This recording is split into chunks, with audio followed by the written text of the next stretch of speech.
Welcome to another episode of Planning Phase Syndicate. Thank you so much for joining us, everyone. We essentially are recording episode 2 live. So if you are watching this on Twitch right now, you're going to get to see all of our friendly faces as we are learning our software and creating a brand new episode for you tonight.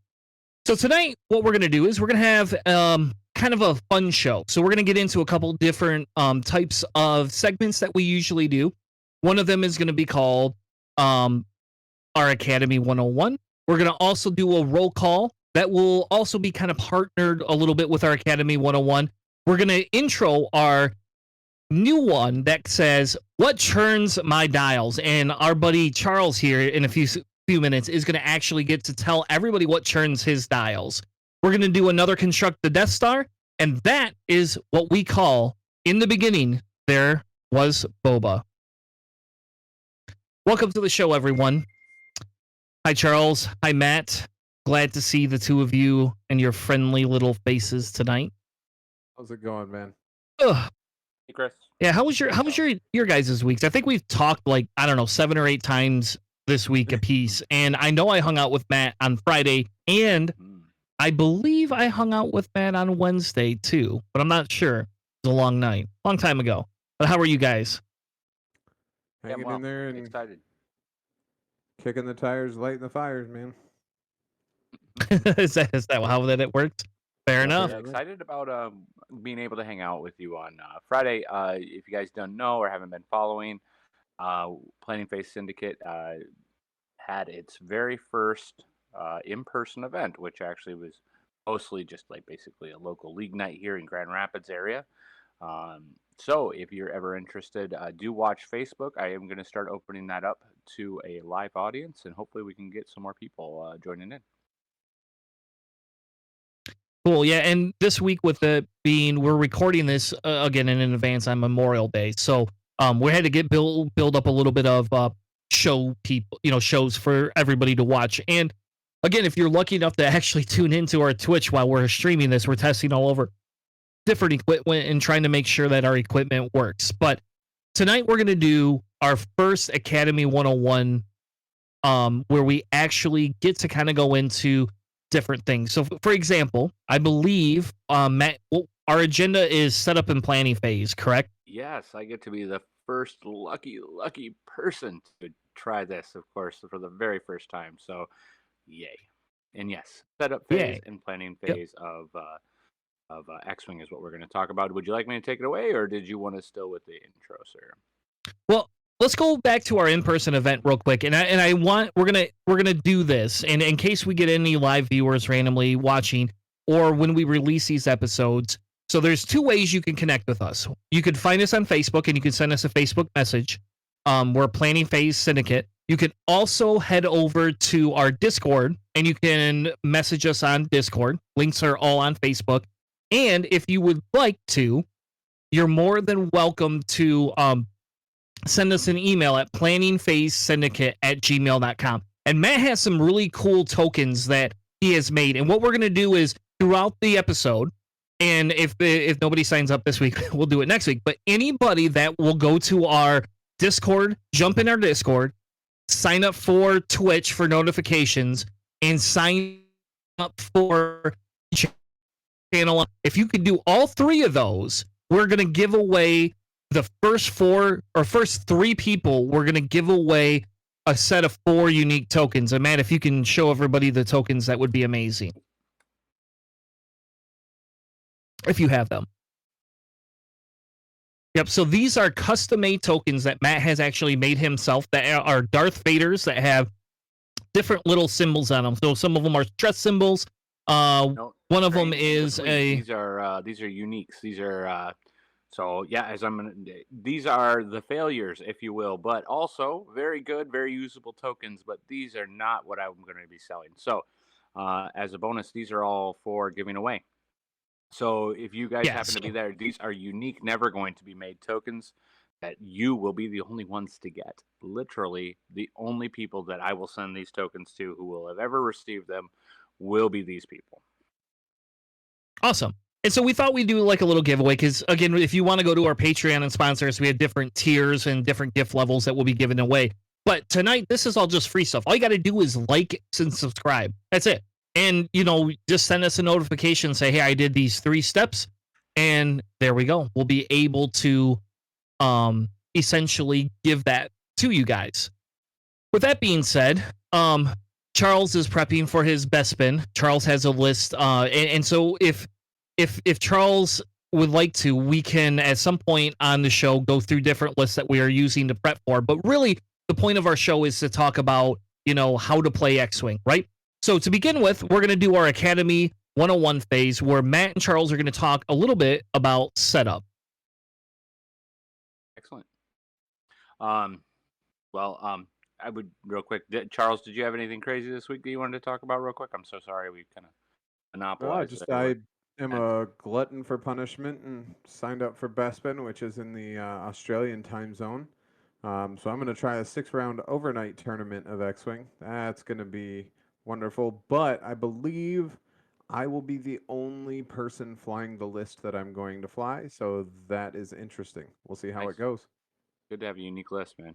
And glutton for punishment you are, man. Wow. I mean, I'm going to be awake anyway. I might as well be doing something productive.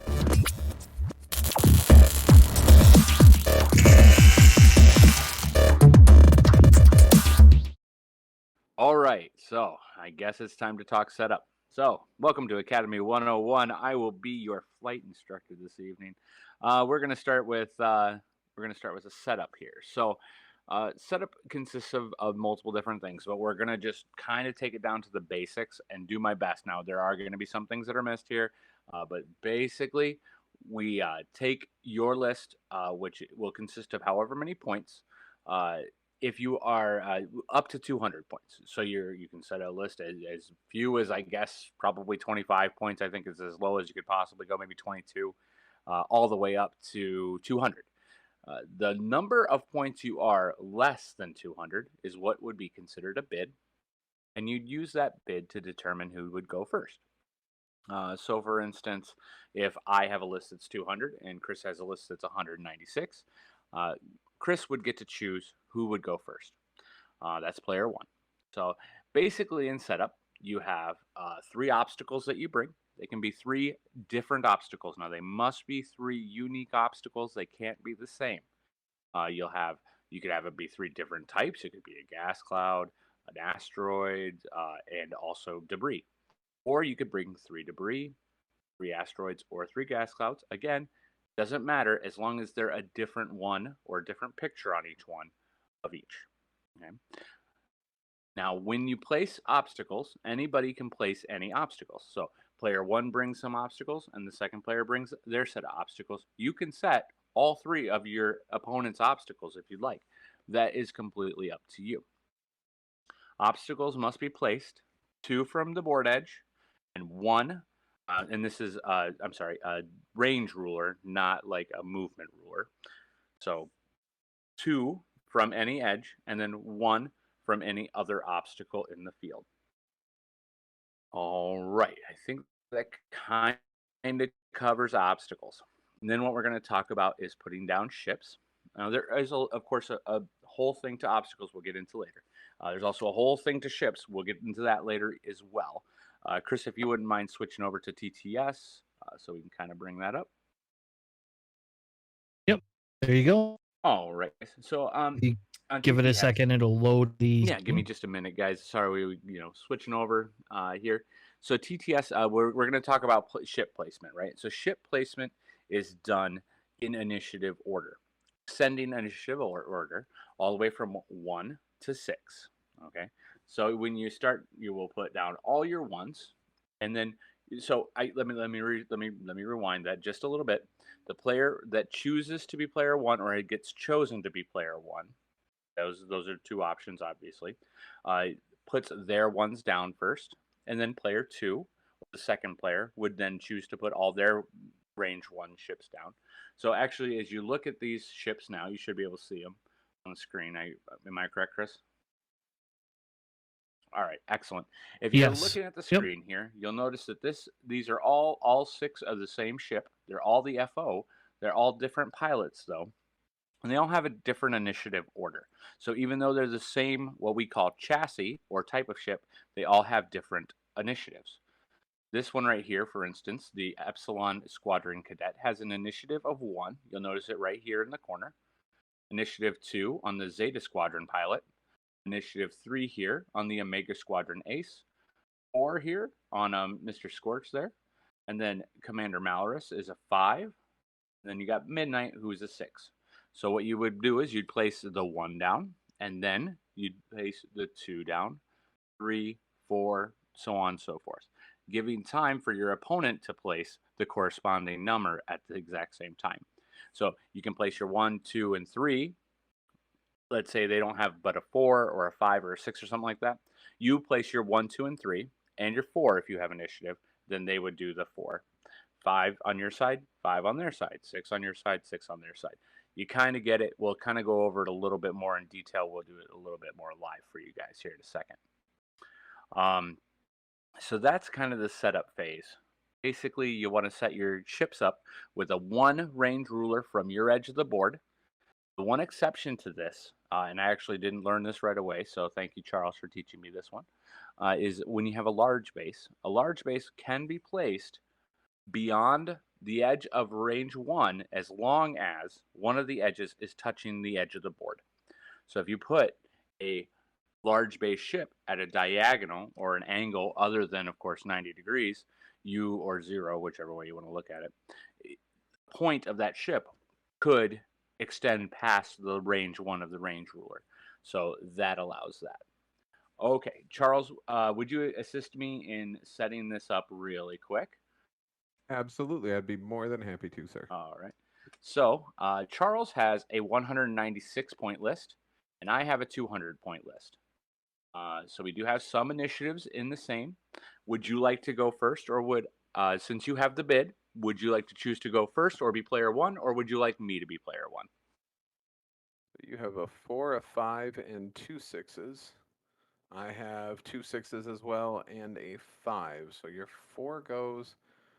Based on what I have, I am going to want to move second because with Fenrau, I want to be able to see where you're going so that I can adjust and try to stay out of your arc. So beings that I have the bid, I am choosing you to be first player, and I will be second player. Okay. Yeah. And just so everybody watching, I went ahead and threw up the over. So Charles will be on the left and Matt on the right, just so that if anybody's paying attention, you'll be able to see for that. some reason, our TTS is not loading the rulers. I could do it by hand. So, assuming this will work. Okay, so like I said, it has to be 2 from the edge. Okay, somebody else is able. That's good news. Okay, so if you look at this grid here, actually, it gives you, if you're playing in TTS, one of the advantages of playing on virtual tabletop is that you don't have to have anything in. It shows this nice grid for you. All right, so I'm player 1, so I'm going to choose my opponent's big obstacle here. As you notice, he brought 2 debris clouds and a big asteroid. I'm going to set it right there for him. I'm going to lock it down, and then it's his turn. And then we'll just kind of quickly place these obstacles. There's no real. So yes. Yep. So on TTS, the one thing I want to make comment of before Charles gets too happy dappy there a second, buddy, is if you notice on TTS you're seeing a white line, so go closer to one of the other obstacles. There you go. So see how that white line? So when you play X-Wing, you're gonna have measurement sticks, and obviously we have them for free on here. But on the measurement side of things, that white line signifies that one space difference that you must have between your obstacles. Right. Otherwise, everybody plays them in a clump. That last one goes to Charles, and then we will be ready to do our next ones. All right. Somebody hit the next rulers for me. For some reason, mine isn't working. I got you. Thank you. All right. So as I discussed before, right here is the one range from the edge, and now we're gonna place ships. So as I'm player 1, I will place any of my initiative 1s first, which I have none. An initiative 2 next, which I don't have any of, and neither does Charles. Sorry, I don't have any 1s. He doesn't have any 1s. I don't have any 2s. He doesn't have any 2s. I don't have any 3s. He doesn't have any 3s. I have Correct. a 4, so my 4 is going to go down next. So my 4 is going to go right here. All right. And now Charles, if he has a 4, he'll place his. He does not have a 4, as I recall. So now my 5 will go next. And so my 5 now goes onto the board. Right here. And now any 5s that he has, he will go ahead and place now. You don't really need to play it, so it doesn't matter if you have them locked or anything like that or placed. All right. All right, so my 5 is placed. All So right. your 6s, sir. So now my 6s go in because I am first player again, and then they will they'll go down here and there.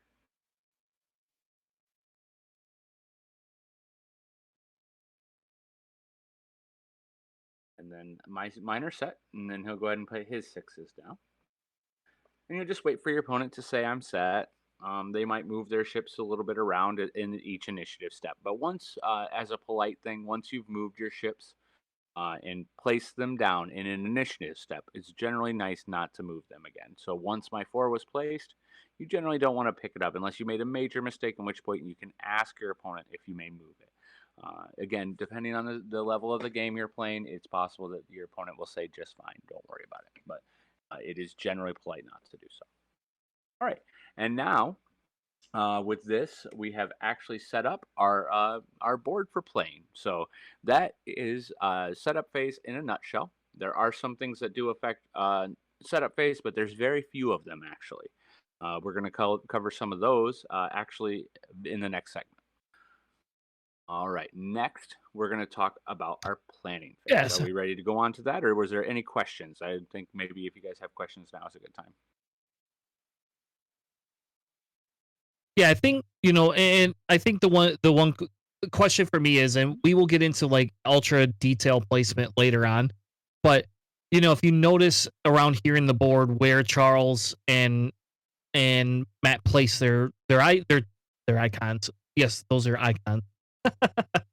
On my computer they are. But where they place their obstacles, the difference between each of these types of obstacles actually matters. And we're not going to get into what each one does, but if you look at the different sizes, the idea behind obstacle placement, things like that, is based on his ship. If his ship is placed right here and the obstacle's right here, he's going to fly into it. Henceforth, when they make their decisions on what obstacles you pick, it comes down to how you want them to interact. But I think the one thing, Matt, that we should cover too with that setup phase, right, is the time, right? You have a timer. If you're playing in person, it's different than online. And also, we want to get rid of obviously those rulers. And then as for a timer, for that. Yep, Chris is right. A tournament game generally is an hour and 15 minutes long. Generally speaking, people kind of stick to an hour and 15 minutes. However, your personal mileage may vary. You can actually play as long or as short as you choose. It's up to actually the players. But generally speaking, when you do play a game of X-Wing, it will be an hour and 15 minutes. But hey, let's say you want to play your son or your daughter or whatever it may happen to be, and you want to give her as much time as it's going to take. You literally can take as long as you'd like. You can take 5 hours if you want to play a game of X-Wing for 5 hours. But generally speaking, for tournaments, you're going to be looking at an hour 15 solid, and it's going to be, generally speaking, kind of a tight one. So that answers hopefully that question. And as Chris did explain, yes, each obstacle is going to have its own properties and reasons for breaking them down. These, in this particular case, I think Charles and I just both basically threw them on the board just to get them done. Just, because we've already done placement obstacles a million times. And then the other thing to know is if you look over each of your different each of your different ships has different characteristics, right? They have different shields, whether they have force or not.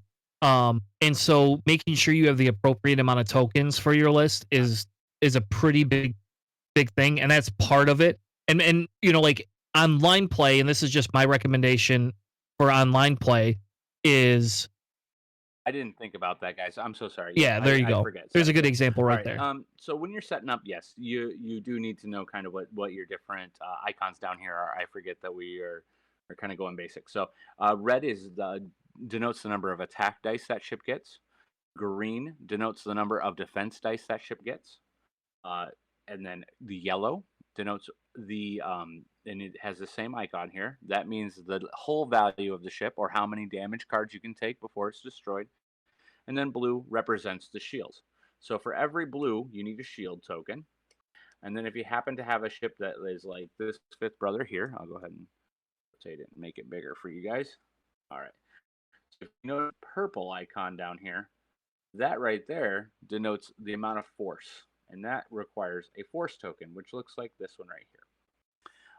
Those are normal. You also will have some things that require charges, which are usually a yellow icon. Various things, bombs, for instance. If they require a charge, they look like a lightning bolt, and they look like this one right here.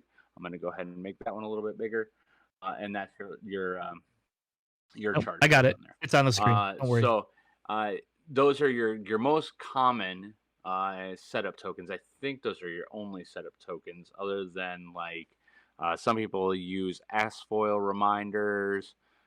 There are other things that people use, but the basic tokens that are in setup are going to be charge, shield, and force. And if I missed one, then it's rare. Let's put it that way. Well, we did have a wonderful question in our chat from John. John asked, some of my opponents in a live game used movement tools to measure distance between ships during deployment. Is this okay rules-wise, and is it considered okay by gaming standards? Do you care if I field this one? Yeah, do it up. Matt? So, if you're Yep, go ahead. using actual maneuver templates, the answer is no. You may not use those to measure space in between a ship. Your ships must be placed without any assistance whatsoever. The loophole in that rule is that if you take your firing shot measuring range tool and you put that down next to a ship to make sure that it is within range 1 of the edge of the board, you can leave it down for when you place your next ship on the board within the edge of the board. But for the sake of the rules, to the best of my knowledge, how I was taught to play is that you are not able to physically measure the distance between your ships during the initial setup. It has to be based on kind of eyeballing it yourself and knowing the distances in your head. There you go. Good question. Good question. Really good question. Yeah. I guess for setup also you'll need your own set of movement templates and your own damage deck. I don't know like exactly how far back we're going to go on this one. So also you'll need to know if your ship has an arc indicator. Some ships do have an arc indicator. For instance, Charles has the Millennium Falcon there, and it has what's called a bow tie arc, which looks like this. Right there. And then other ships might have a single arc, which will look like this one here. All right. This indicates which direction their either turret or their main weapon might happen to be facing. That's also very important. At setup, you do want to choose a direction when you place the ship down. You generally don't want to move that afterwards either. It can be moved through an action, but your very first setup, you do want to kind of, when you place it down, pick either forward, backward, or left and right. Sorry, fore and aft. Let me at least do the ship terms properly. Setting that down when you set it down in setup phase there. Tokens. Yeah, I didn't know what level to kind of bring this in at, so I kind of did a medium level on there. Okay, so I think that covers setup unless there's any other questions. Okay. Sure. So now move on that to the we've next got phase, all of our buddy. ships down, we will join and enter into what's called planning phase. Your first one you don't start the timer for, but all the rest of them are on the clock. So, what is planning phase? Well, planning phase is right. It's The the name of name our of show. our Right. show. Obviously, that's that, and that's it. That's done. No. So it's what kind of makes this game more dynamic, because regardless of what cards you pick, what's in the meta, what may happen to be there, how it changes is what movements you and your opponents decide to do. Because even if Chris and I, for instance, put the exact same ships with the exact same upgrades on the field or on the board, we're not likely to do the exact same moves. It is going to be down to how I play or how Chris plays, and what style of play we're going to play those ships at. Okay. So, brass tacks and just basically what planning phase is it's setting your dials while planning your moves. So, you plan your moves, you set your dials to make those moves. So, Chris is going to show you the dial here. All right. This is the dial for one of the V1s, and all of them are different, guys. So you know, they have the same ship chassis, has the exact same dial, regardless of who the pilot is. But different ship chassis have different dials and different maneuverable characteristics. Okay, so I'm going to quickly go over the differences in the moves here. You'll see there's blue, white, and red. Okay, so blue maneuvers remove one stress token from your ship after they've been dialed in and moved. You don't actually have to complete the maneuver to remove the stress. The stress automatically comes off. White They maneuvers also are just remove, sorry, not to bump into you. I apologize for overspeaking. Not only stress, but they also remove strain and deplete tokens as well. Any red also square token that's assigned to your ship is removed with a blue maneuver. one of each type. Yep, as Charles just said. One stress, one strain, and one deplete can all be removed by dialing in and performing a blue maneuver. It does not have to be completed. White maneuvers are just that. They're standard, average, normal maneuvers. Then you have red maneuvers, and these are the stressful maneuvers.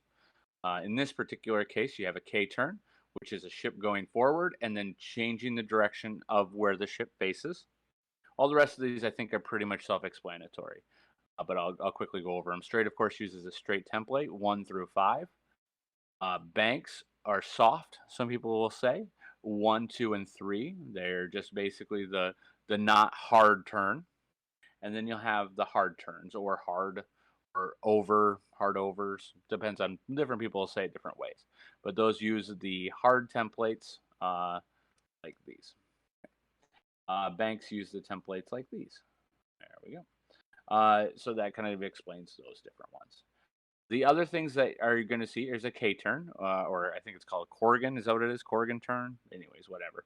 Everybody Yeah, calls that sounds it a K about right. turn. K turn. So, yep. So what it basically means is you'll move forward that number of spaces. In this particular case, it's 4 spaces. You measure from the front of the ships, and then you'll turn it around facing the other direction. Talon rolls, that's what these little 2s are. In this particular case, you use this 2 template. You put that up in the front of your ship, and what you do is you have the ship facing the opposite direction of where it started at the end of it. There is a little bit of movement in there. I'll let somebody go over that in a different phase discussion. I believe that that's part of that. Am I right, Charles? That is correct. Okay. All right, so you have all these different maneuvers. What you have to do is you have to decide where you want to go, where your opponent may go, and what you want to do. For instance, do you want to bump this round? Do you want to maybe move fast and forward? Do you want to be aggressive? Do you want to be defensive? Those are questions that we would ask ourselves in this particular case. So that is what you decide. So you decide where you want to end up, and then you dial in the maneuver of where you're going to go. You have to keep in mind, very, very important to keep in mind what order is, right? So this is a 4. It would go first. This is a 5. It would go next. And then my 6s would go. And again, you do this in alternating order and again, ascending order. So your 4s will move. Your opponent's 4s will move. Your 5s would move. Your opponent's 5s would move. You're 6, you get it. So on and so forth, all the way from 1 to 6. Okay. So if you're up against somebody who has all 6s and you have all 1s, your team will be able to move without them having moved to change where their ship is prior to where you're at.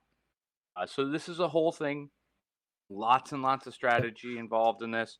Really, what planning phase is deciding where you want to go and putting that maneuver on your dial. Right? As we're talking about this in real life, in this it's pretty easy. You just select the one you're going to select, and then you hit set. But in real life, what you'll do is you'll dial it in. If you look at the dial, I'm going to go ahead and grab one. Probably a good idea to have this out. I will in a second, actually. Oh, okay, perfect. They can't All right, see it so on a anyway. dial in and of itself, You're there's an not. arrow on Our that pictures dial. aren't on the screen. You want to make sure that the move that you intend to do is centered on that dial, and then you perform the maneuver that is there. So yeah. Yep. So I want to add something too real quick.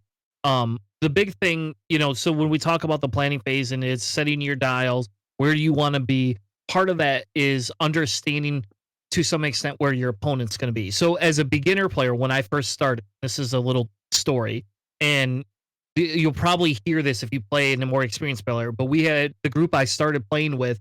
There was a guy that's been playing for, I don't know, how long has Phil been playing for, Charles? Since release. 8 years? Pretty close, yeah, since release. Okay, so we'll just say 8 years, I think. Yeah. And the first time I played Phil, he goes, "Why did you make that move? It confused me. You're not moving like a normal player." You're going to hear that a lot as a beginning player, and it actually went out of my way to try to scope how to move my maneuvers on purpose outside of that normal bounds. So even though I've been playing for a year and a half now, my goal is how do I want to confuse the opponent? I know I want my ship to go here. His is going to do one of these crazy things I don't always know. And for example, the HMP ship moves sideways. How do you predict that? It's such a hard thing to predict all the time, right? So the idea is you want to you have to set your goal in mind. Is your goal to annihilate your opponent? Sorry, I hit my mic. Annihilate your opponent? Is it to be more defensive? Is it to outmaneuver? And then all those things we'll get into at later episodes. But understanding what your goal in mind is helps you set that. So if your goal is just to roll dice and shoot things, that's awesome, right? That was 90% of the time, that's my goal. Just so you know. Even now, a year and a half later, my goal is I just want to annihilate a ship and feel good that it died. I just like to kill things, I guess. Right. I don't disagree with that at all. Time on target is important. That's what Chris is talking about. He's talking about rolling dice. Basically, what that means is the more time on target, the more time you can have the front arc of your ship or whatever firing arc your ship happens to have facing at an enemy ship, without their arc facing back at you, the better you do in general speaking. So, now something else in reference to dials. John and I were playing earlier actually in just a fun game. And not John from the podcast, but John who's in the chat. And he had commented that he and his daughter in the beginning only had Empire and Rebel. They hadn't branched out into the Republic, the CIS, the FO, the Resistance, or Scum. And he was not overtly familiar with the dials and what the other ship's capabilities were. Remember that in a live game, as well as if you're playing on TTS, it is totally within the rules, and it is okay within the rules to ask to see your opponent's dial. Or what I've seen some people do is they actually print out the maneuver cards so they can have them ready for reference while they're playing. It's really hard to fly around and to kind of try and predict what your opponent is doing if you don't know what they're capable of doing. So remember, it is 100% to look at your opponent on the other side of the table and ask to see the dial so you know what the capability of the ship is. Just make sure you do it before they set their maneuver. And you can do it even after they set their maneuver, just so everybody's 100% aware that that person will probably remove the maneuver if they're smart before handing you the dial. They'll just spin it a few times and give it to you. You'll also hear a lot of players ask, what are your blues? Basically what they're asking for is what obviously the different maneuvers that you can do to shed stress. That's a common ask because sometimes people won't remember what exactly is a stress removing maneuver for you. And yeah, I mean, prediction, that is a definite part of planning phase. Planning phase is, yes, it's about moving your ships and planning where to move your ships, setting your dials to move your ships. That's where it is like the actual, like what it is. But like Chris said, you go into strategy now, right? Where they're going to be, how they're going to be, and how you want to play your list. Is it a jousting list? Is it a bombing list? Is it an aces list? These are all things we're going to go into later. It's definitely not time for that right now. But definitely, the more time on target, the more time you can be pointing at the enemy ships, the better. Like Chris said, the more dice you throw, the better you're going to do. In general, not always is that true, of course, but it'll definitely help. Now, I may have missed it, Matt, and if Mhm. I did, I apologize for being an inattentive co-host. I heard you go over what a white maneuver does. I heard you go over what a blue maneuver does, Mhm. and I heard you go over what a red maneuver does. Did you go over what a purple maneuver does? No, yeah, okay. So, the newest ships, one of the newest ships that it came out is an Eta 2 Actus. I believe it's the only ship on the board that does a purple maneuver. Yes. Okay. So, literally, yeah, Charles is talking about that one ship. If you anything that has a purple involved, it basically means you have to spend force for it. So, that's a force maneuver. If you don't have force to perform it, or we'll go into that later. That's a rules discussion we'll go into another time. But basically, it means you have to flip one of your force tokens, which we talked about earlier. You have to flip or expend one of your force charges in order to perform that particular maneuver. And those are officially all that exist. I forgot Yeah. about the force maneuvers. Yep. To be fair, that's a very new ship.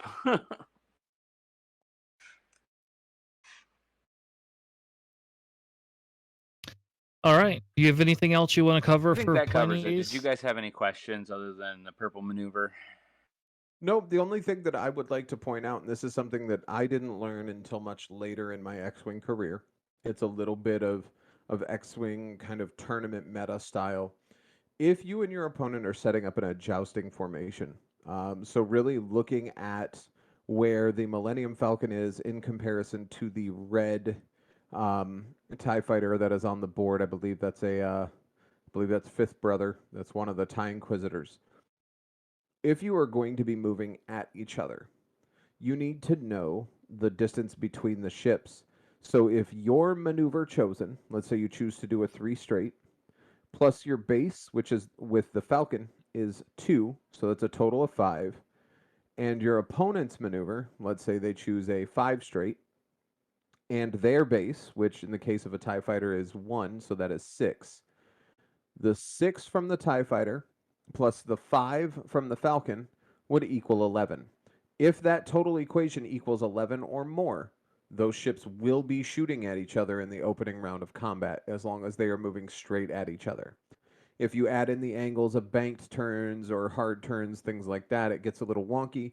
But just as a rule of thumb, the rule of 11 is something that you need to think about during your first planning phase, and whether or not you want to try and engage during that first engagement, or if you want to hang back so that you can control that engagement a little bit more.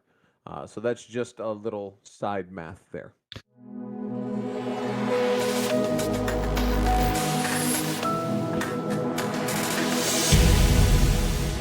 All right. So our next segment will lead over, and at some point I'll create cool transitions on the screen, but that's going to come later in the show.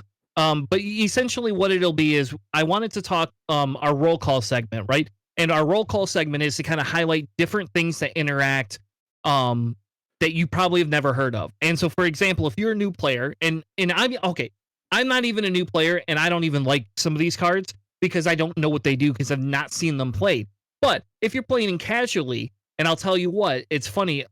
Friday, when Matt and I were playing, a couple of these types of cards come out, and you're like, oh, I didn't even know you could do these things. That's hence why I hate Torkel Mux.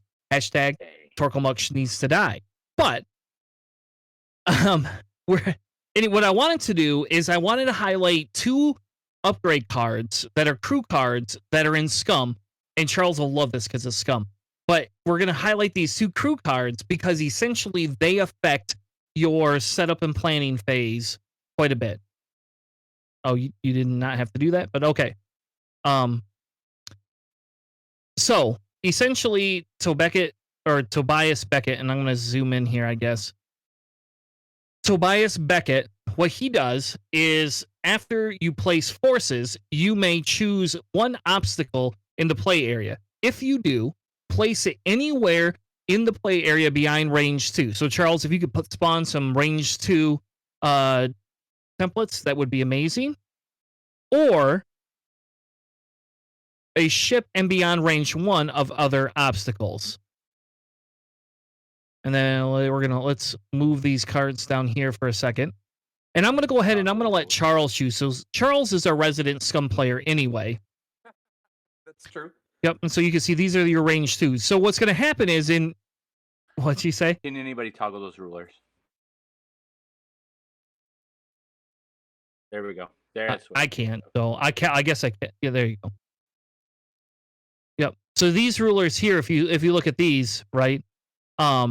This is essentially what you'd be using on a actual table. But we're gonna remove these for right now. So what's gonna happen is, Charles, I'm gonna let you pick an obstacle because his Han Solo actually came equipped with Tobias Beckett. Because I told Matt that was the requirement for this specific list is I want to fly Tobias Beckett, and we'll get into Boba in a minute.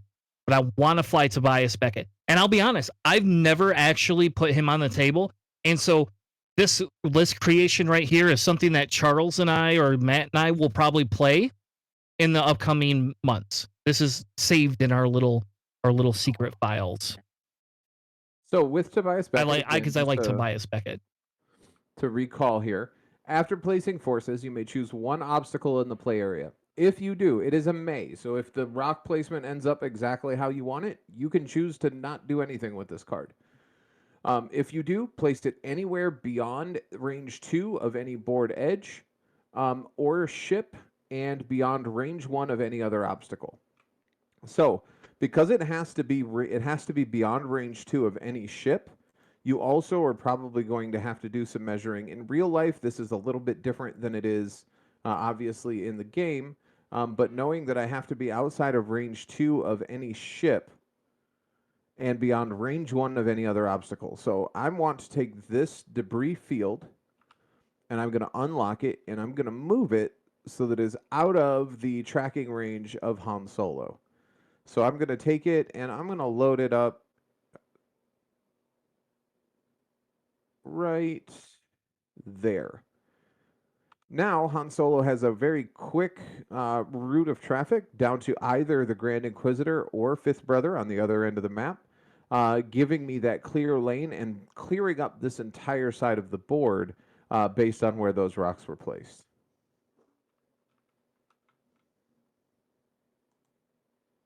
Yeah. And see, and that's so Tobias Beckett, and I could be wrong. And Matt, what was Tobias Beckett's cost? I don't have that on my screen. I think he's 2 points though. 2. Yeah.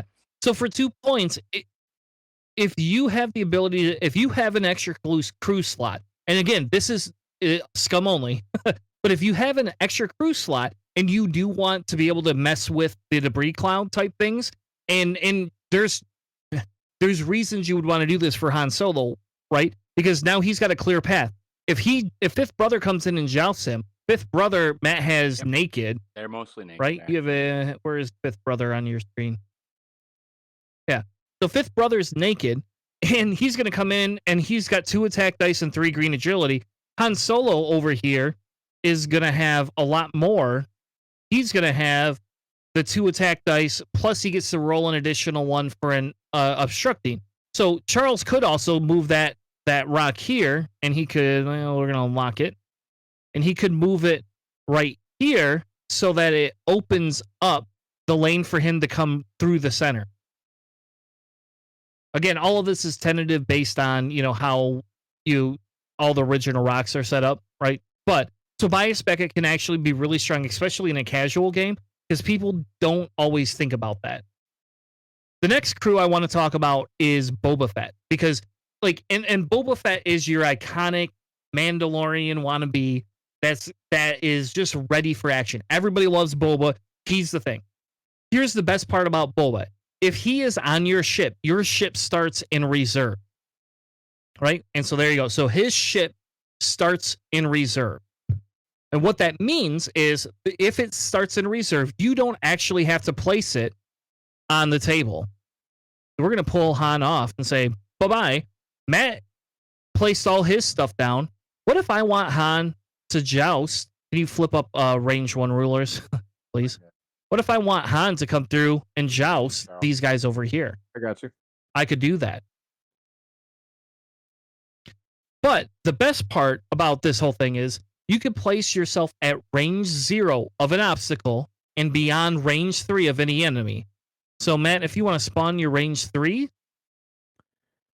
just so you guys understand, the callback on to all of this your ships, ability is from the asteroid field in The Empire Strikes Back, when Boba Fett parks his ship in the asteroid field waiting for the Falcon to take off, and then leaves the obstacle to chase the ship unseen and unexpected.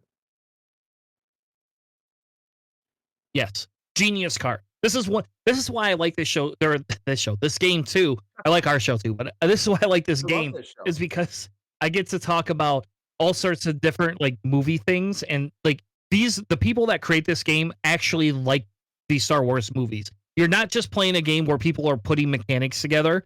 It's like they actually like it. So he can now be placed at range 0 of any of these obstacles except for the ones in red. Because if he were to place here, that'd be pretty boom, I'm just going to come attack you. But if you do want if your goal is to move your Han Solo and get him, going, you could place him on the very front edge here. He takes up the whole bloody obstacle. Oh my God. And you don't have to roll for any of the obstacles effects. That is literally the best part about this whole thing. So your Han Solo can go all the way up into right here. So if you want your Han Solo to just go and joust, you can put your Han Solo to joust. You could also, and then we're going to go back and remove this for a second.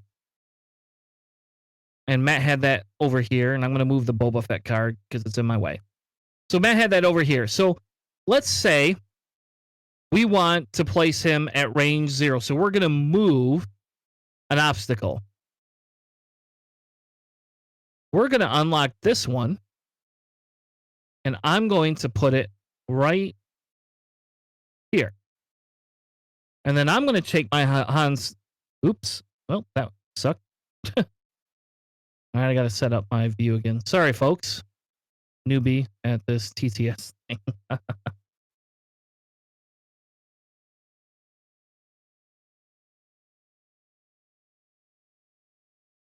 I apologize.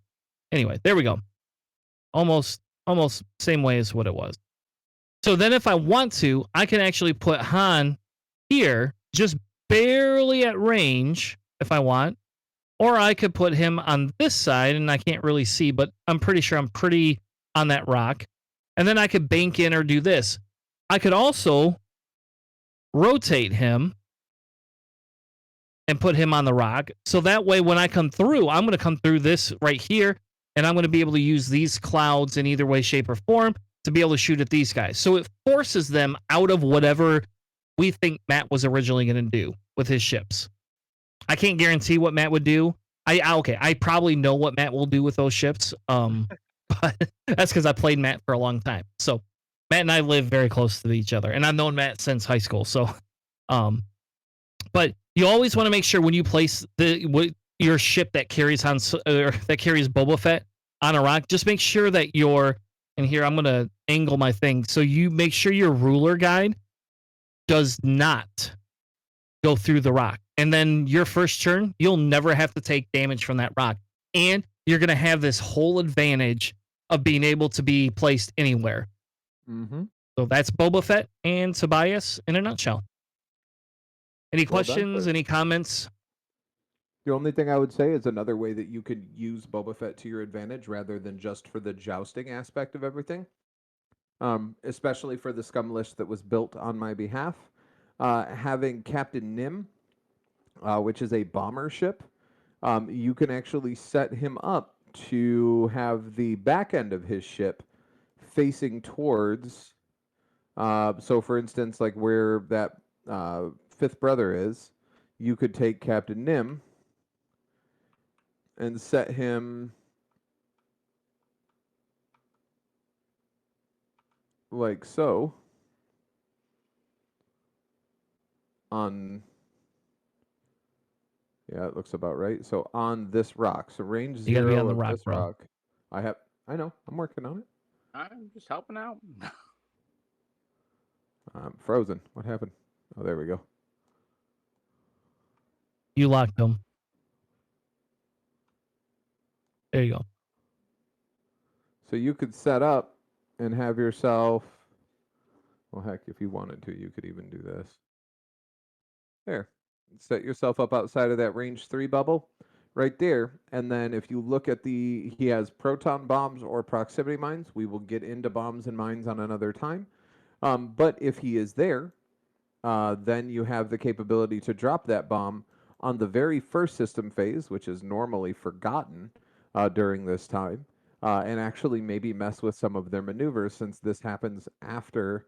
Boba Fett happens at the end of setup, so before you enter planning. So you'd at least be able to know that it's going to potentially be there, but it is a scare that can keep your opponent from chasing after you. That's all I had Yep. to add. So there you go. There's a proximity mine right there. Anybody who flies through it, you get it. Seismic charge would blow up that debris. You know, there's all sorts of different things you can kind of do with moving it. fast here, guys. So Just because Boba Fett is in your list does not allow you to move any ship. You may only move the ship that Boba Fett is on. So what Charles is basically saying instead of setting it up with Boba Fett on there, you could set it up with him instead on Nim. But in this particular case, Nim does not have. Yeah, no worries. No, Nim doesn't have a crew slot because of one of the upgrades. Because of Havoc. Havoc trades the crew slot for an astromech slot. You But got we're it. getting way too intricate, so sorry about that. Yes, we are. But yes, basically the thing to remember is Boba Fett can only move the ship he's on. Yep.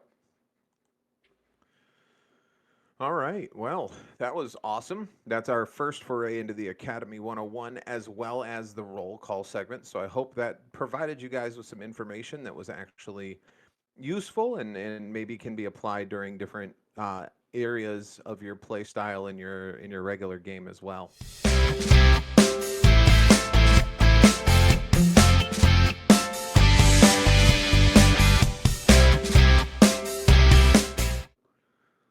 So, this is my segment, and this is probably my least favorite pilot in, for the system phase or John.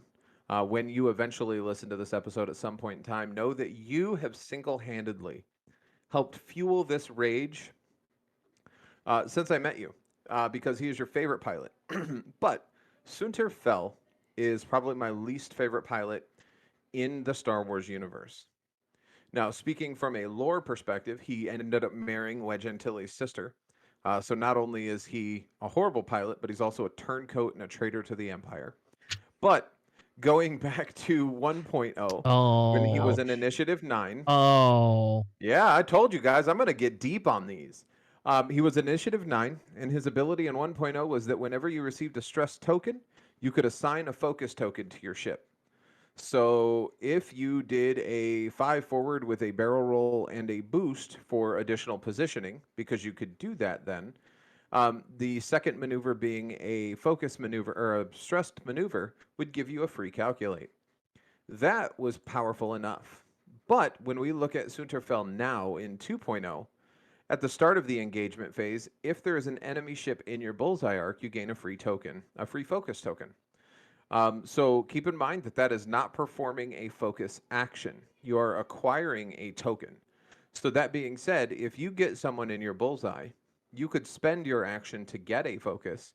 And then at the end of the engagement phase, after everybody is moved, You could also gain, or excuse me, at the start of the engagement phase, so after everybody has moved and before shooting, you could gain a second focus token. In addition to being able to, after performing an action, being able to boost or barrel roll, gives you insane reposition capabilities. It gives you insane capabilities to get behind, to get out of arc, and to do everything that you need to do there in order to make sure that that gets taken care of. It allows you to be incredibly nimble and dodgy and just stay out of everyone's arc while keeping them in your arc. He is an incredibly hard ship to chase down. He's even more hard to block because of the boosts and barrel rolls. Um, on multiple occasions, I have fought lists where he was the last surviving pilot and turns around and wins the game for my opponent. Um, I don't like him. Fen Rao is a much better pilot because Fen Rao is not scared. He doesn't have to be dodgy. He flies right at you. You know exactly what you're going to get, and that's a knife fight. And in my opinion, that makes him a braver pilot and therefore a better pilot than Suntirfel will ever be. And that is my tirade for the worst pilot in the Empire, the Baron of the Empire, Suntirfel. All right, so I'm gonna unpack that a little bit. I mean, I was We're gonna just gonna say unpack it's it. too bad he's We're gonna wrong. unpack a little bit of that. I mean, no, I'm playing. I, so the difference between, and it's a play style thing, I think. The difference between Fen and Soontir, and I don't know, can I bring two Well, they're pilots both up right on a here. screen? I might be able to. The difference Wait, hold between on, the let two me is see. that Fen is I an might be able to do honorable that. Hold pilot on. Boom. who protected people, and all Suntirfel did was add to the oppression of the Empire. Period. End of story. All right, so there on the screen, you can see that we have Soontir and Fen. So they both have the same agility. They both have the same attack dice. The difference is Fett's linked actions, but his maneuvers have to be done first, whereas Soontir gets either a double reposition or a semi-linked action. Both of them become red. So they fly similarly the same. The difference between that is Fen gives you, when you defend, perform an attack or perform an attack, you get an additional 1 die at range, or an additional 1 die, and you may roll 1 additional die at range 1, right? So there's a couple of different things that Fen has that Soontir doesn't. So playstyle comes into it. So Soontir is a true ace. Fen is kind of a pseudo ace, in my opinion. And again, this is opinion segment, so this is just me ranting. I You know like what they say Fen. about Don't get me opinions. wrong. I think Fen is a very good. Oh, Well, it goes back at you, bro. But the difference between the two, right, is the fact that Fen will come and joust. Fen is not as susceptible to reposition or to dying right away. So Soontir is. But as Charles says, Soontir has the ability to move around you. He has better maneuver ability, in my opinion, than Fen does when it comes to blue maneuvers and things like that. And Soontir has the ability to kind of skirt around things. So it's in my, like, I understand why Charles does not like him. I'll be honest. I have been annihilated by Soontir on many occasions, more than you can imagine, probably. But my bigger thing with that aspect, right, is the fact that I like the Soontir playstyle better, like Ben. And if we're gonna give opinions, Charles loves only Scum, You are not and wrong. therefore that's why he likes him better. I am gonna wait in a second here. So Chris kind of came up with a few different words there that I kind of want to go through. One was true ace. True ace, just so everybody's aware. Sorry about getting the microphone there, guys. Yeah, well, true ace, ace of legend. Obviously, it's on this card. But what Chris is talking about is it gives it Government the ability propaganda. to double reposition. Propaganda or not, in this game, that's what we call an ace, and Soontirfel definitely has the ability to do it. So that does, in essence, make Soontirfel an ace and Fen Rao not an ace. But They're both pilot 6 initiative, which you would consider an ace. So there you go. But really, it's a very, very big difference in playstyle. Chris read for you what it was. There's another ability, the Concordia Face Off, where at range 1, you basically get a free evade if you're in a front forward arc, which has some few limitations, very few, but there are some there. But we'll basically say almost always you get a free evade at range 1. So that makes Fen Rao hyper aggressive. His danger zone is range 2 to 3. He wants to be close, and he doesn't care if he's pointing at you. He doesn't care if he's not pointing at you. Now, Sunter Fell, he is also a big fan of range 1 because it allows his maneuvers to go well, but he really doesn't mind being at range 2 or 3. What he really cares about is lining up that bullseye and not being in your arc. So where he shines is that ability to kind of evade and move. So I understand exactly where Charles is coming from and why the hatred can be there, because you can sit there and you can maneuver, and in all of a sudden you caught Sunter Valley's right in your bullseye. You did it, but then he's going to barrel roll and then boost, and then he's going to have a shot at you, and you're not going to have a shot at him. And in the hands of somebody like our friend John, who is a very, very skilled player, basically you end up with a phantom of a ship where you can never almost ever shoot at it. The bonus, though, is that you can catch sometimes Sunterfell sleeping or bumping, and in which case Sunterfell does pop pretty easy. So I do like that, but I do not love how evasive it is. So I understand why Chris likes Sunterfell, and I understand why Charles hates Sunterfell. But really, his double reposition is what really makes it the hardest bit there, and his free focus. Agreed. So, yeah. So here you go. Let's look at pricing. So Soontir comes in, or I'm sorry, Ben comes in at 68 points. Sunterfell is 54. If we switch over, is 54. So that's also part of the reason Charles does not like him. So let's be fair. Ben costs a lot more points value than Soontir does, and Ben is just as poppable as Soontir is if you make a mistake. So while you still have the discussion of, the ace, not ace, who drew ace, all of that gibberish, right, is inconsequential to some extent because there's such a huge gap in points difference between the two. There really is. I could tell you by flying Fen, it would be very hard to lower his price much more, but that's because of the faction he's in. And now we're getting into costs and all these other things, like what's more valuable.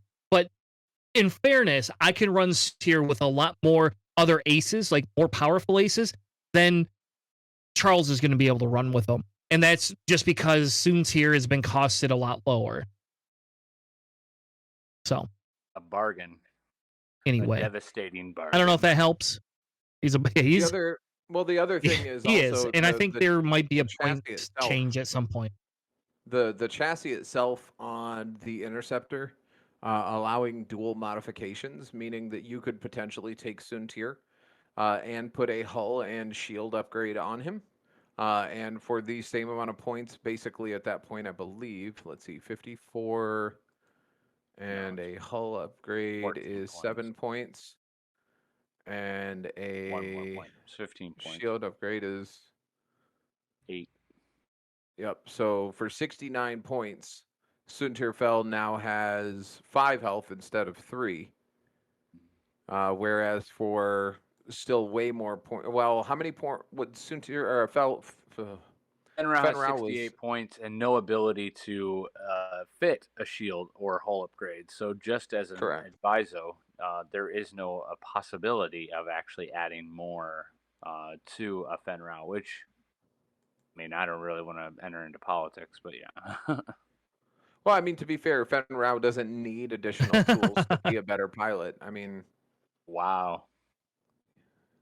Well, and then Oh, just so everybody knows, what right. he's talking about is So- he's basically saying he's better than John in this particular case. Good. I think that there's going to be a scrimmage match. Scrimmage. Speaking of John, System Phase is in. Bragging about how Soontir needs upgrades to live, whereas Fen is just better. So I want this noted that at 9:52 p.m. on the, what is today? The 28th day, 30th day of May in the year of our Lord 2012. Wow. Been all biblical and stuff. John admitted that Soontir needs, not can have, needs upgrades, where Fen does not need upgrades because Fen is a better weapon altogether. Fen's 2021, not 2012, John. Leave me alone. All right. Fair enough. So you have it. There's our very first What Turns Our Dial. Just wait till we get to Torkoal Mux. That's gonna be a fun on that one, Chris. Fun Yeah. episode. Might need a parental warning for that one. Maybe. Has to say we're gonna do a constructing the Death Star, and I believe. Who did we do last week? We did Charles last week. I was in the owner's seat of that Now one. let's see. Do I have your squad saved? I have my squad saved. I don't know if I saved your squad or. Oh, yep, I did. So I got it right here. Don't worry. All right. It wouldn't matter if you did or not because I can't bring your screen up on mine. But I can send you the link. And you could. It's not. Now it's all right. freezing. If There I it goes. remember correctly, it was Essentially, we have a Hawk with Kit Fisto, Obi-Wan in the Delta, Ahsoka Tana in the Delta, and Rick Olay in the Naboo Starfighter. So today, what we're going to do is it's going to be match turn because the first match between these two Titans is going to be Charles versus Matt. Going down. And so if I remember right, Matt, you and I picked the faction, right? We were for Charles? to get a veto. We gave him a veto. Okay, so all right, Matt, go ahead and pick your faction with Charles and I getting a veto. I think that this will actually please both of you. I believe I'm going to go with CIS. That's what I would have picked for you anyway, so it's okay. Well, one, it's not something I actually play. We will go with so CIS. That's why I'm picking this. So it's going to be definitely a challenge for me regardless. So not only will I be getting some stuff thrown at me, I will actually to rely on some of the expert of Chris and Charles on this one too. And then also, I mean, who else is going to decimate the Republic but CIS? All right, so if that is where we are. So you're going to be flying against Jedis, and we're going to let. Yep, we're going to let Charles go first. Why don't you pick a ship, Charles? Something you think Matt should have to fly against. This is kind of unfair. You're going to be able to pick things you think are going to be not good against your list. I mean, we're going to see. We're going to see. So. No, that is not what I will do. I'm going to pick things that I've never seen, just like we did with my list, that I think would be fun to play on the board. So for your first pilot, Matt, I think we're going to go with Count Dooku in the Sith Infiltrator. Ooh, all right. I've never seen one of these fielded on the table. That's crazy. I've never flown Count Dooku. Personally, I prefer Maul in there. Can I trade it to Maul by any chance in this world? You can. So you have your veto. You could spend your veto on the ship or on the pilot. But this would be your veto if you want to spend that. Well, I mean, I'm just saying, if I go to Maul and I put Dooku as crew, would that be acceptable to you? Well, the reason I picked Dooku as pilot is so I didn't have to worry about Dooku crew. So I'm definitely using my veto, and I'm going to take that and change that actually to Maul. And I'm putting Dooku as crew on there as my little addition. All right, Chris, your turn, sir. So Maul and the Sith Infiltrator flying with Dooku. Yeah, so everybody knows Maul gets 3 fourths already, and Matt just added a 4th. to it. After you perform an attack, you may spend 2 force to perform a bonus attack against a different target. So that's gonna always it's essentially like a Zam pilot without it being a Zam pilot. For that. So I'm gonna give you a ship. I'm not gonna build Darth Maul out because I know how to build him out to decimate Charles Liss. So we're not gonna do that. We're gonna go something different. And so some of me says we should pick a HMP droid gunship, but I think I'm not gonna do that because that would be what I would want Matt to have to fly. Like because he definitely will struggle with all those weird. Yeah, and there's a lot of different things with that I don't think that is worth trying to get. And I'm not going to pick a fire spray because I know Matt knows how to run a fire spray. I'm going to pick a the Hyena class bomber, and I'm going to give him a specific pilot called DBS 404. DBS 404 says you can perform primary attacks at range 0. Note this. This is amazing because he can perform primary attacks at range 0, but it doesn't mean his opponent can also. So Zeb Crew in Rebels allows you to perform an attack at range 0 as long as your opponent gets to do the same thing. This guy, he can fly up in there and not let you shoot him at range 0. So he essentially has the ability to block if he wants. And all sorts of crazy stuff. So I'm gonna make. I want you to fly DBS 404. I like this droid, other than he likes to pop, but I like this guy a lot. So now, I want to add another item. I want to add hate. I'm gonna actually add hate to Darth Maul.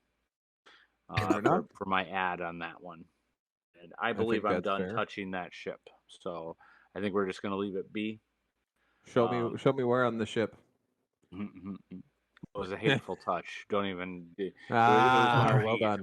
All right. It was a hateful touch. It was this. All right, Charles. All right, come on. Trigger warning. It might have been all of these, like, you know. You know what? I'm gonna put a ship in there that I have flown against, and was surprisingly stout until it wasn't. Let's go ahead and throw a tri-fighter in there. Oh my, this is gonna be it. And because I've never played against it, and I actually want to play against it, I'm going to put the Fearsome Predator pilot in it so that you can use the Fearful Prey condition on one of my ships. All right, and I think actually this is the one where, can I not do that upgrade where it's you got to be more specific about the upgrade, bro. Hold on a second. Isn't there a one where you can make it so you get double focus, but you can't use? Isn't there one where it's a standardized? Yep. It's called independent calculations. So oh my god. So let me explain real quick. Just so I'll do the intercept boost. Okay. Will be the thing I add to that. All right. So the intercept booster card, essentially what that does is you get 3 turns, and what it does is allow you to do a slam action. So if you go 2 forward, you can do another maneuver of 2, and so the rule of 2. Thank you. And it allows you to do that for 3 turns. And I will tell you, if you want to see pictures of it, we didn't record any video, but I actually played 4 Tri-Fighters and Grievous at the last in-person event I was at last weekend. And I will tell you what, did it do very well? It's not the best. Is it amazing to fly? Yes. And I will tell you, because this Incept boost allows you to flip the card. So you can do your slam action, take your disarm token, get close, and then decide, nope, I'm not gonna use the slam, and just flip the card and you're done with it. You're just done. So you can use it once, twice, or 3 times, up to you. And so what I did with all mine is I moved 4 of my ships, and I wish I had TTS up, but I don't. But I moved 4 of my ships. So I lined them up on one side. Somebody lined up to joust with me. I moved them to the opposite side of the board, and then came in and forced them to come through the middle of all the rocks and obstacles. I forced that twice. they did that because it's like, hey, you aren't going to catch a 6-speed ship. You can match it, but you ain't going to catch it. And so that was kind of the power of this list is I could come in and maneuver around you. What Fearsome does, and Charles is right, this is a little bit more expensive than your base. After place forces choose and put one fearful prey condition on an enemy, and that says after you defend against an enemy with fearsome predator, if you did not spend at least one green token during that attack, gain one strain token. So that means they have to spend a mod. So if they roll next, spend their mod, boom, it's done and over with. They take a strain token. And you are an I3, so I will tell you that's a little bit of a heartache. And maybe that's why we got to give you a couple of I1s, in there. Maybe we should put some standard I1s in there. Because if we don't, Matt's not going to be able to use that half the time. And again, I don't remember. Let's go look at Charles. I'm going to cheat a little bit. We're going to go back to Charles' list. He's a 4, 5, 3, and 5. So that actually will probably trigger Charles, in fairness, almost every round. You have to spend a green token. Not a force token, an actual green token every round to do this. Yep. All right. So my turn. So if we're going to do this, we have two options. We could either go with Grievous, which I'm debating on going with Grievous, or I'm debating with just saying I really think Matt should have to fly a Vulture. And we could put a Vulture in here, and we could put Discord missiles on them, which are good. But at the exact same time, Charles is flying stuff that can maneuver those. But for one turn, it's a crit, right? So you could fly two of those, that, and have two bolts if you want with Discord. We don't have room for Discord missiles on two of them. We can see what we can. But, you do. You're at 200 flat. Discord missiles 5 points apiece. Oh, nope, 4. I put the intercept booster on the fearsome predator. Oh, okay. All right, I forgot to put that on there. So, all right, so we're going to go ahead and remove that.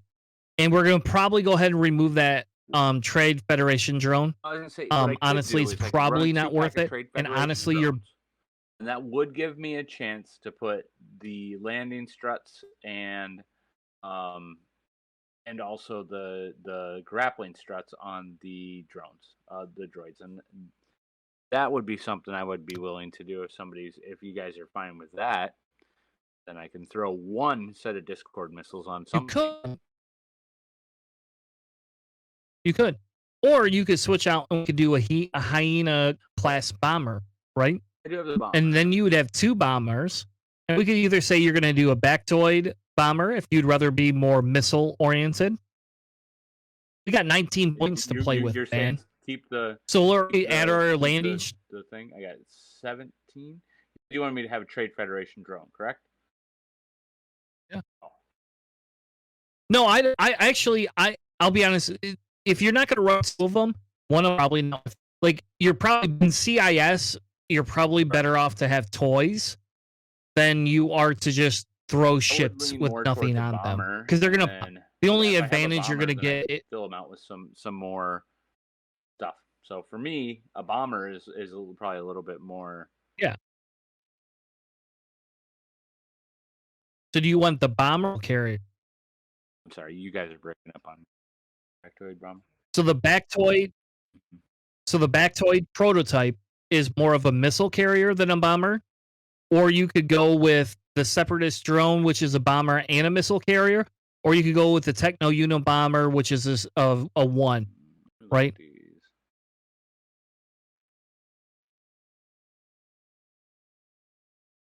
It depends. Do you want to keep within your 3 and 4s with that?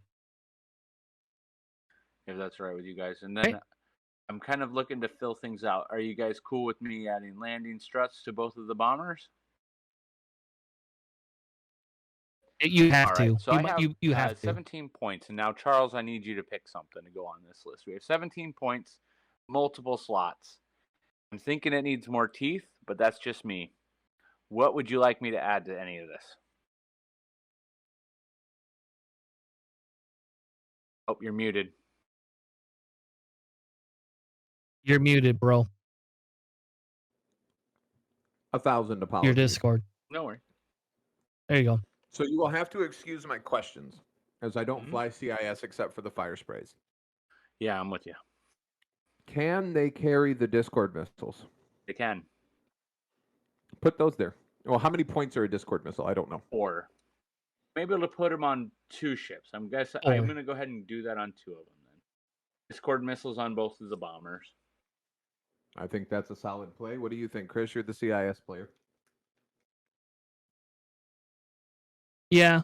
Yes. Yes. So the answer is yes. So with DS 404 though, because you're going in with your primary attack, you probably don't want to have like a bunch of missiles or anything on them, but you could put a payload on them. The Discord missiles on the droid tri-fighter then? Would that be better? Yeah. It is and it's not. You putting it on. So here's the problem with that. Your droid tri-fighter gets a focus. Really?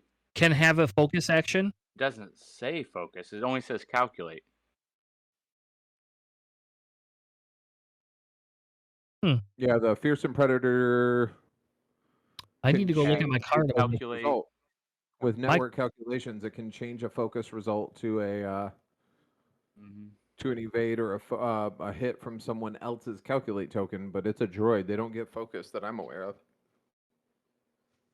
Fearful prey basically allows you, so if anybody's curious, the fearsome predator allows you to assign the title fearful prey, which means after you defend against an enemy, fearsome predator, so this tri-fighter ship, if you don't spend your green token, you must gain a strain token, which can be nice.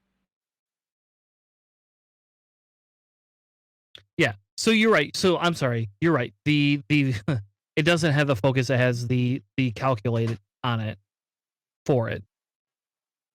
But you could. There's your card right there.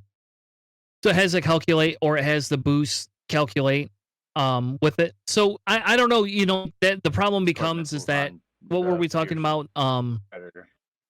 Oh, you could. It just makes it a bigger target. Anyways. That's all.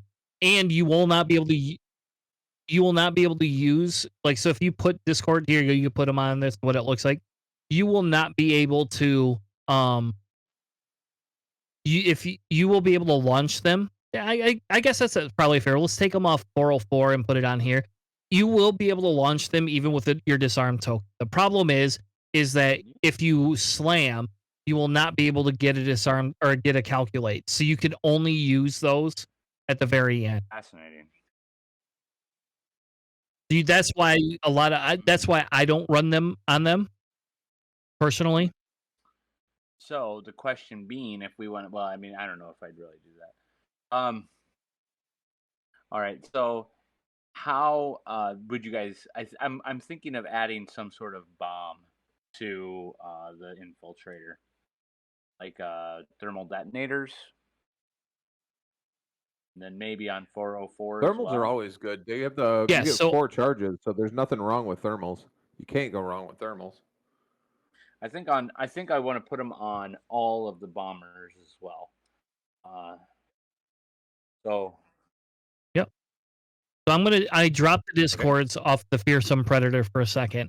Just for a second. I'm gonna drop them off all of them for a second, and just say, yep, just for a second, and then say, here you go. Now you have both thermals on here. Infiltrator. It allows you to. Remaining is what I have.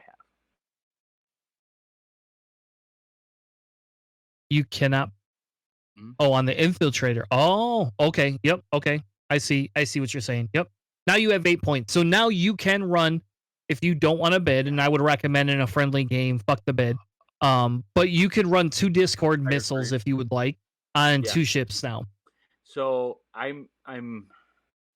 I'm kind of the opinion that I do want them on my bombers, because I have a feeling I'll put the bombers next to one another.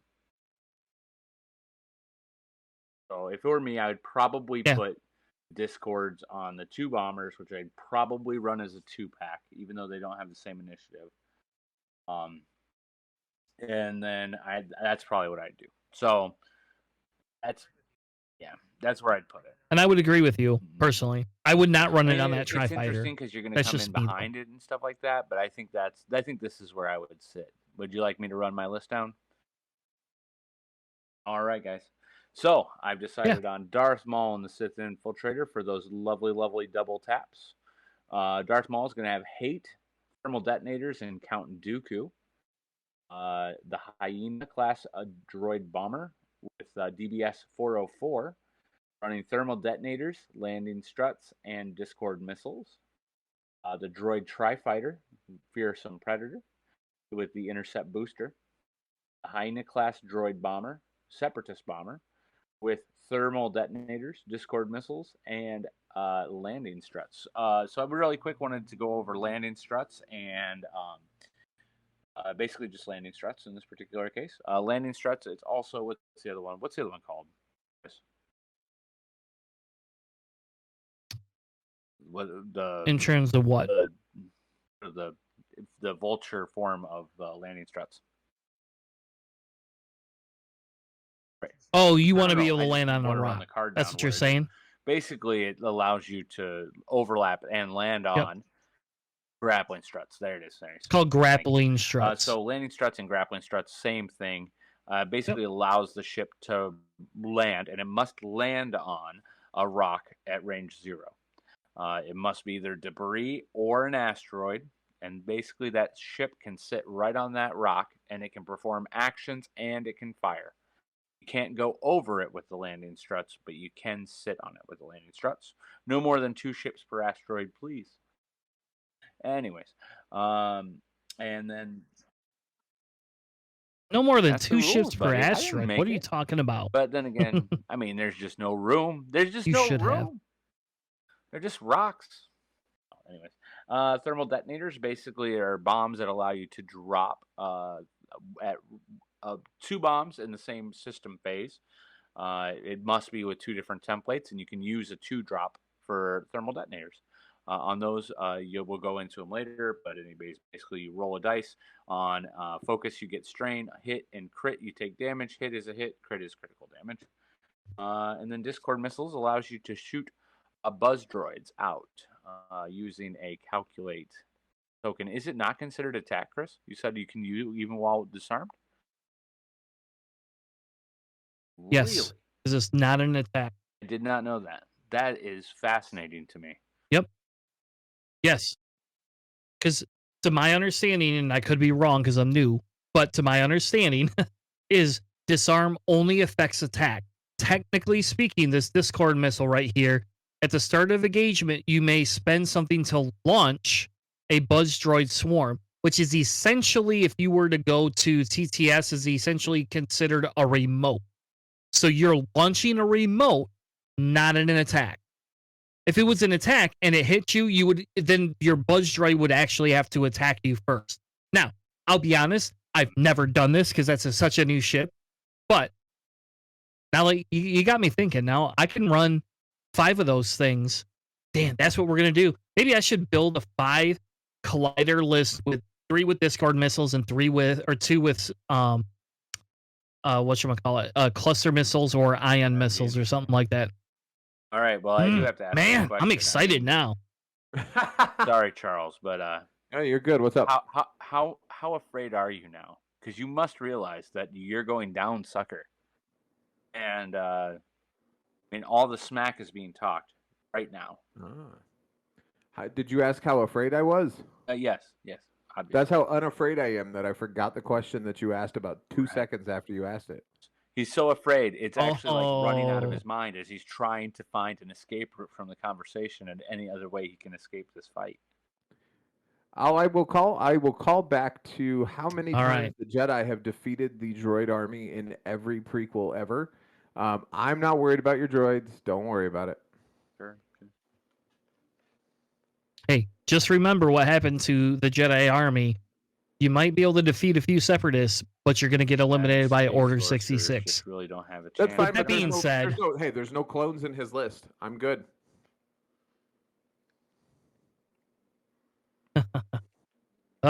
Anyway, thank you all for joining us tonight for another episode of Planning Phase Syndicate. If you like what we do and you want to help us out, go over and click that little bell button in YouTube. Click the follow button in Twitch, because I can't remember the name of the damn thing. Go over to our Facebook, subscribe and like, and you will be able to get a hold of us every show that we go live. Who was able to claim the first set of these tokens, or the second or third set? I'm all in on anybody claiming any of them. We will go over that in episode 3. So there you go. Episode 3. I'm sorry, I don't have. I'll be honest, I just don't have the multitasking capability to go through all that right now. Yay. Sorry. If not, ooh, no, I'm just joking. But we will be back with another episode of Planning Phase Syndicate next week. And Thank you. thank you all for joining us.